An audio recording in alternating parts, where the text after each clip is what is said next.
Assalamualaikum warahmatullahi wabarakatuh.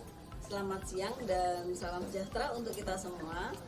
Perkenalkan, saya Ibu Retno Widyastuti. Saat ini saya diamanahi sebagai Kepala TK Negeri Pembina 2 Tarakan.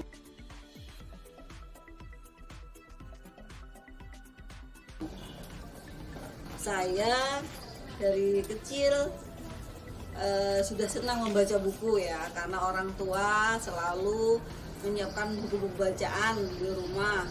Kalau ayah saya pergi keluar kota, hadiahnya juga buku begitu ya. Jadi akhirnya saya senang dengan pelajaran bahasa Indonesia, terutama untuk pelajaran mengarang. Kalau zaman dahulu mengarang. Jadi jika teman-teman itu hanya mengarang satu lembar, saya mungkin bisa berlembar-lembar. Dan juga untuk sahabat pena, kadang-kadang kita juga menulis surat untuk sahabat-sahabat kita seperti itu.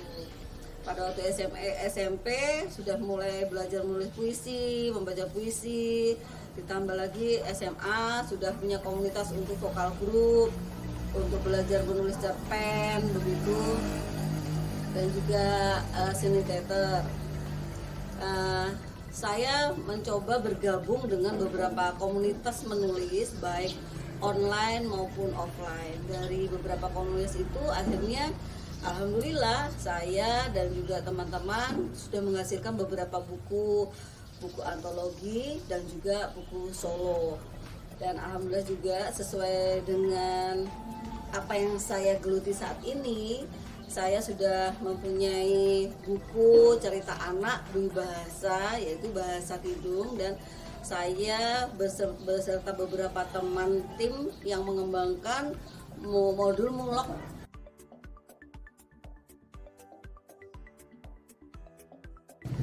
Selain seniman, saya juga aktif di beberapa organisasi ya, organisasi profesi. Saya aktif di PGRI, IGTKI, GOW, dan juga di pengajian Ibu Aisyah gitu ya. Saya mengelola TBM, Taman Baca Masyarakat, dan saya juga mengelola bimbel untuk anak-anak di sekitar rumah saya, dan juga selalu aktif ya di dalam kegiatan masyarakat untuk mengadakan healing trauma untuk anak-anak yang terkena musibah bencana seperti bencana kebakaran, tanah longsor seperti itu, dan juga peduli dengan sesama untuk anak-anak duafa gitu ya, untuk anak-anak remaja. Kita buat mereka untuk mengikuti kegiatan-kegiatan yang positif.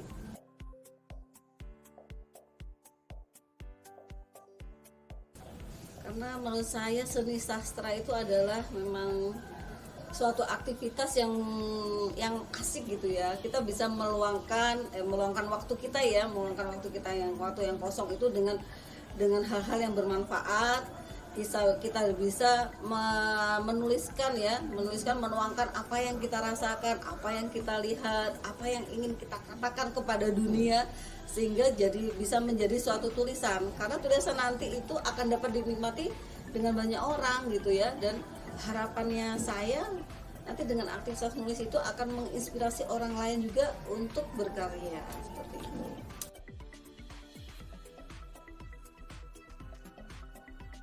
Saya tertarik dengan dunia seni sepertinya dari kecil ya, cuman kalau dari kecil kita belum terarah untuk apa. Kebetulan saya juga senang menggambar dan juga saya senang fotografer gitu kan, tapi kayaknya lebih senang lagi untuk menulis dan membaca.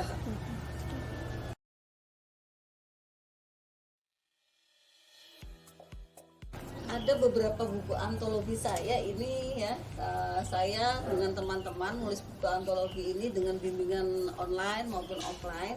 Dan saya punya buku solo, ini kebetulan memang ada puisi-puisi dan juga ada cerita pendek.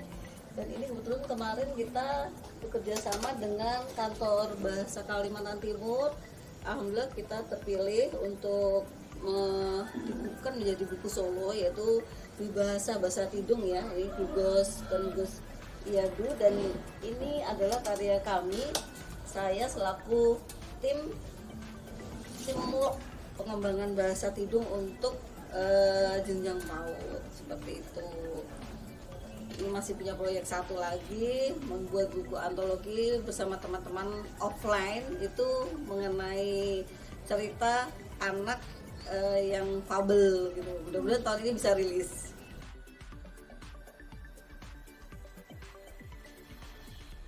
Dunia seni sastra itu menurut saya sangat-sangat bermakna ya, karena dengan berseni sastra ini kita jadi bahagia, kita jadi dapat menginspirasi orang lain, kita dapat mengisi waktu-waktu kita dengan hal-hal yang bermanfaat untuk diri kita sendiri dan untuk orang lain, seperti itu.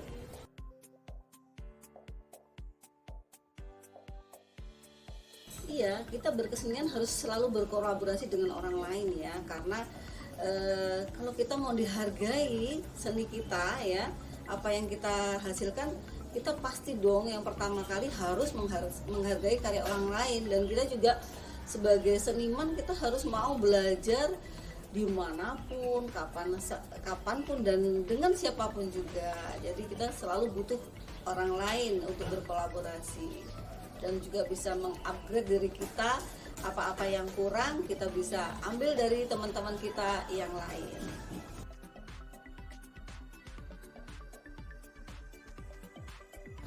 Kebetulan tidak ada, saya tidak pernah masuk pendidikan khusus untuk kesenian ya. Mungkin kesenian itu mengalir aja darahnya di dalam diri saya. Ditambah lagi kita harus, konsekuensi kita tuh harus apa ya, kita harus memotivasi diri kita. Memang kita harus secara rutin, maksudnya continue melakukan sesuatu gitu. Jadi kalau kita mau terus berkarya, kita harus bisa mentarget diri kita. Ini 1 tahun saya harus bisa menghasilkan minimal 1 buku gitu ya. Jadi karena kita sudah punya target, akhirnya pada waktu yang luang itu kita enggak gunakan waktu kita untuk hal-hal yang sia-sia. Kita langsung bisa menuliskan apa aja yang kita pengen tuliskan, seperti itu.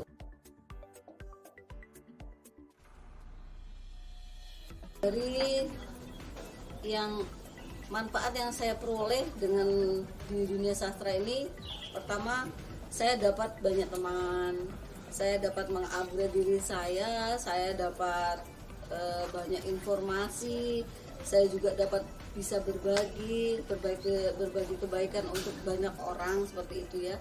Terutama saya pengen bisa menginspirasi, dan mungkin dengan berkarya sastra nanti jika kita sudah tidak ada karya sastra kita yang masih bisa dinikmati oleh orang lain.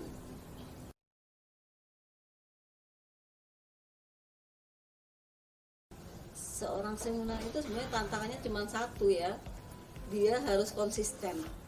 Ketika seseorang itu tidak konsisten dan mudah menyerah, dia tidak akan menghasilkan apa-apa gitu ya. Jadi tidak bisa hanya keinginan tapi tidak ada action gitu ya. Jadi sama aja sebenarnya, segala sesuatu yang mau dicapai harus ada action ya. Selain kita punya program ya, keinginan, jadi harus action, harus juga terus konsisten untuk melakukan sesuatu sampai terwujud suatu karya kita.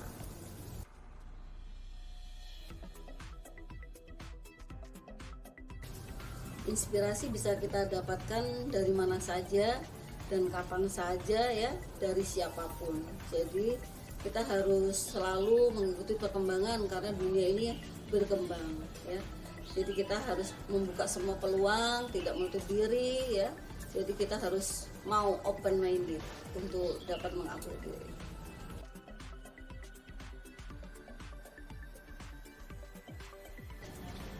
Karya yang paling berkesan menurut saya yaitu saya dapat bekerja sama dengan tim saya menyiapkan modul ajar mulok bahasa Tidung untuk tingkat PAUD, karena modul ajar ini yang untuk tingkat PAUD ini kami persiapkan itu kurang lebih 2 tahun. Dari kami observasi lapangan, ketemu dengan para tetua adat orang Tidung, sampai benar-benar kami menemukan orang yang memang bisa betul-betul membantu kami hingga modul ini bisa terbit seperti itu. Dan semoga nanti dapat digunakan oleh anak-anak kita, mereka dapat menghargai di mana bumi mereka pijak, di situ langit mereka bisa junjung. Jadi anak-anak yang tinggal di Kota Tarakan pun ngerti gitu loh ya, nenek moyang yang punya Kota Tarakan itu siapa. Jadi bisa menghargai orang-orang yang memang dulunya tinggal di Tarakan dengan mempelajari bahasa Tidung walaupun masih tingkat yang sederhana. Seperti itu.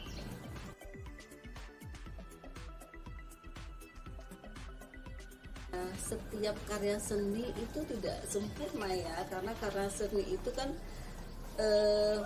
buatan manusia ya, karena kita manusia memang bukan sempurna, jadi kita harus terima kritikan dari manapun, karena kritikan itu insya Allah akan membuat karya kita semakin sempurna. Seperti itu kan.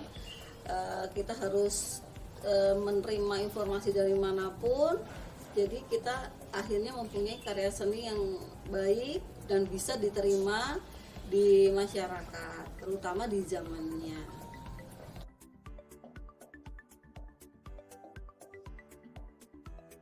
Ya, memang ya, dalam kita menghasilkan suatu karya itu harus ada, kita siapkan deadline. Karena kalau kita tidak siapkan deadline untuk menjadikan satu karya kita yang nyata, itu nanti biasanya tidak akan pernah terwujud seperti itu ya. Jadi hanya berangan-angan tapi tidak mengerjakan, yang akhirnya kita pengen membuat sesuatu karena kita tidak kasih reng waktu untuk menyelesaikannya, ya akhirnya tidak akan terjadi. Jadi untuk mewujudkan suatu karya seni memang kita harus punya time limit untuk menyelesaikannya.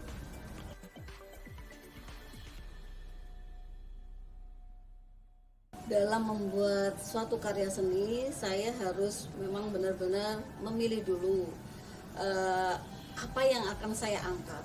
Ketika saya sudah menentukan tema yang akan saya angkat, saya jadi bisa fokus. Saya jadi bisa fokus untuk menggarap suatu karya seni. Suatu misal, saya ingin membuat cerita anak yang mengajarkan anak-anak tentang budi pekerti yang mulia. Jadi cerita itu tidak melebar kemana-mana gitu ya. Jadi cerita itu fokus untuk mendidik anak supaya dapat berbudi pekerti mulia, tapi dengan sajian yang sangat menarik sehingga apa yang kita mau capai ke anak itu mudah diterima oleh anak.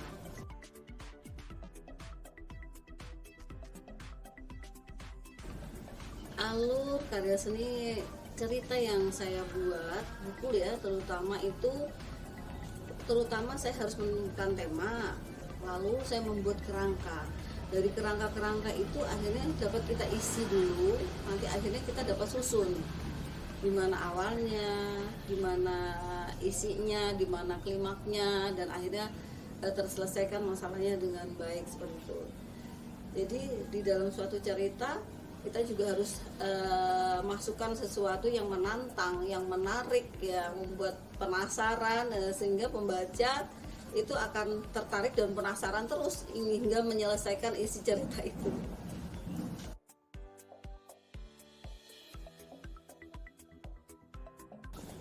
Ya, salah satu karya seni yang saya buat seperti ini ya, misalnya ini gugus dan nugos iadu, yaitu gogos buatan nenek ya. Ini saya pengen mengangkat makanan lokal dari kita, dari daerah Kalimantan, terutama Tarakan, yaitu gogos ya. Ini bahasa Tidungnya gugus. Ini makanan lokal ya. Mungkin anak-anak kita sudah tidak terlalu menyukai, lebih suka makan makanan modern ya. Nah, kalau ini makanan tradisional yang memang kita ambil dari kearifan lokal gitu ya.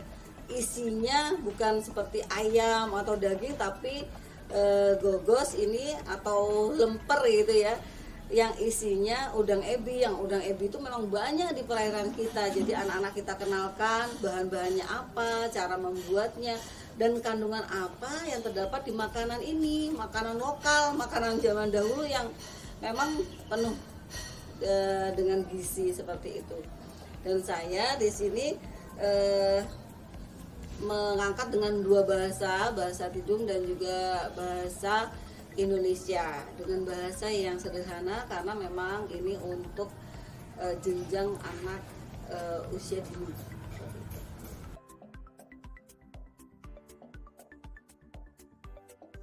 selalu ada yang menginspirasi, selalu ada juga teman yang membimbing, memberi masukan, sehingga karya seniman kita itu menjadi baik.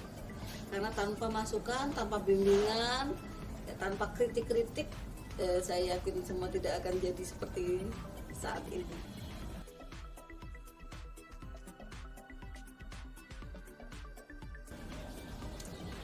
Dari karya-karya saya ingin berpesan kebaikan, saya ingin menebar kebaikan, saya juga ingin berbagi manfaat dan juga menginspirasi untuk orang-orang, dan saya ingin mengekspresikan apa yang saya rasakan dan apa yang akan saya ingin sampaikan di dalam tulisan.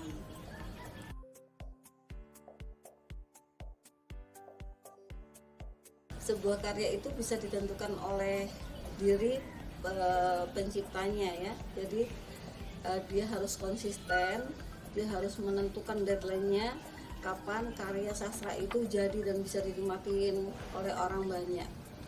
Jika kita tidak menentukan kapan kita mau karya sastra itu jadi, saya rasa sebagai manusia biasa kadang ada rasa malas, ada rasa jenuh. Itu kalau kita tidak bisa tekan, ya akhirnya karya yang kita buat itu akan berlarut-larut, ya, tidak jadi-jadi gitu ya. Jadi saya harus biasanya menentukan ini harus saya waktunya 1 bulan, 6 bulan atau 1 tahun, saya harus minimal 1 buah karya seperti itu. Jadi ya itu harus konsisten intinya.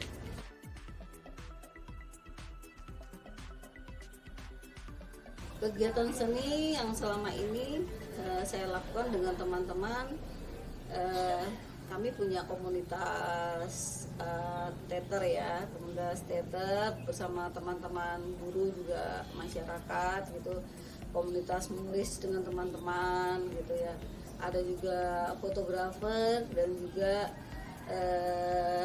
ilustrasi, menggambar ilustrasi.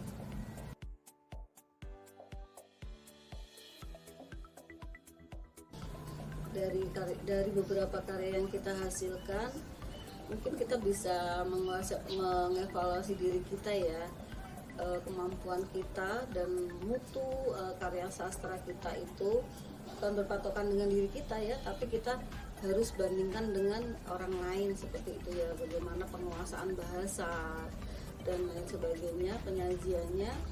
Jadi ya itu tetap kita harus mau belajar dari orang lain supaya kita dapat mengevaluasi apakah karya sastra kita itu masih monoton itu saja atau bisa berubah menjadi lebih baik.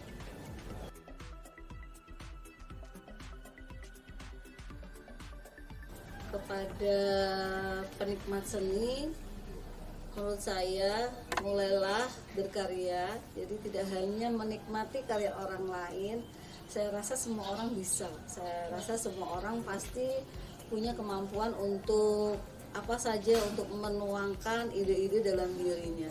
Jadi sekali lagi jangan hanya menikmati, jadi mulai sekarang harus mulai do it, melakukan sesuatu.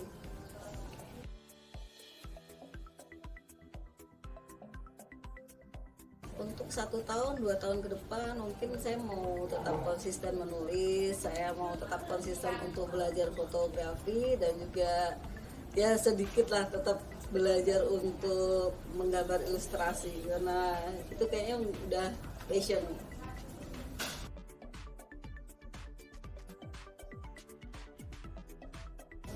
Untuk anak-anak muda, adik-adik,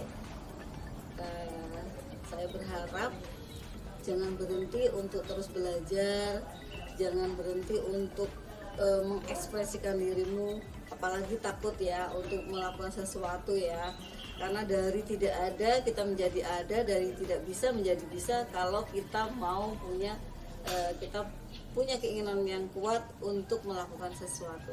Ingat, sesuatu yang untuk kebaikan.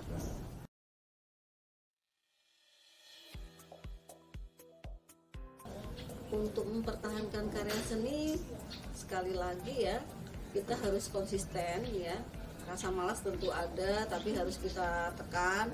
Begitu rasa jenuh itu sudah datang, kita langsung buang jauh-jauh, kita lihat keluar, langsung kita lakukan sesuatunya lagi. Seperti itu aja, konsistensi.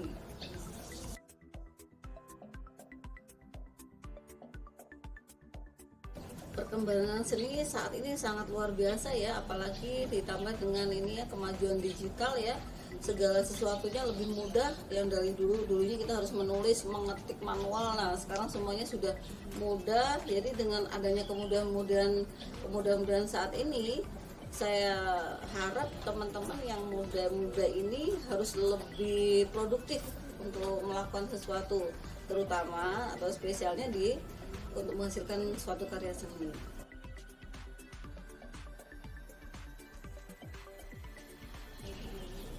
Saya berharap untuk karya seni di Kalimantan Utara ini lebih banyak untuk mengekspor tentang kearifan lokal gitu ya, karena banyak yang bisa kita gali di sekitar kita yang memang kita bisa munculkan, yang kita bisa kenalkan ke dunia, dan kita bisa abadikan dalam tulisan, dalam gambar, dalam foto, apapun juga itu ya. Karena suatu saat kita butuh catatan-catatan dulunya seperti apa tempat kita tinggal sampai nanti tahun-tahun berikutnya seperti itu. Jadi itu butuh jejak-jejak yang teman-teman bisa lakukan supaya nanti bisa dapat kenang-kenangan yang indah gitu.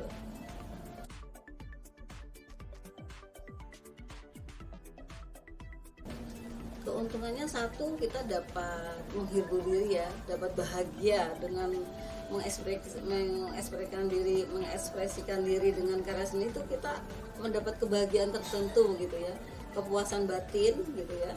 Kita dapat banyak teman, banyak relasi gitu ya, kita dapat belajar dengan berbagai macam komunitas, baik di daerah kita juga kita bisa berkumpul dengan teman-teman kita di luar seperti itu.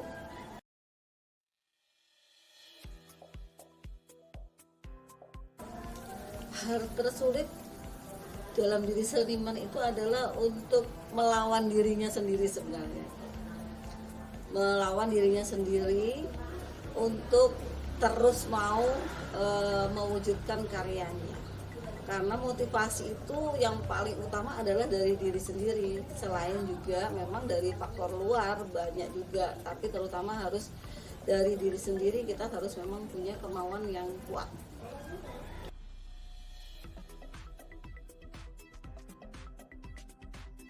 Sepertinya tidak, untuk pensiun dalam dunia sastra ini malah tidak pernah. Bahkan saya berpikir tuh jika nanti saya pensiun, saya akan lebih terjun ke dunia sastra seperti itu.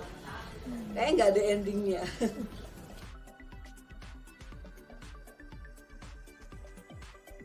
Kesan dan pesan saya untuk UPT Taman Budaya Provinsi Kalimantan Utara, senang sekali atas semua perhatian yang diberikan dan bimbingan untuk kami para seniman-seniman ya, terutama di daerah Kalimantan Utara. Semoga banyak kegiatan bimbingan yang bermanfaat untuk kami dan masyarakat seperti itu, dan semoga semakin banyak lagi yang dapat dilakukan oleh UPT Taman Budaya Provinsi Kalimantan Utara kepada kami para budayawan dan budayawan yang muda-muda kelak.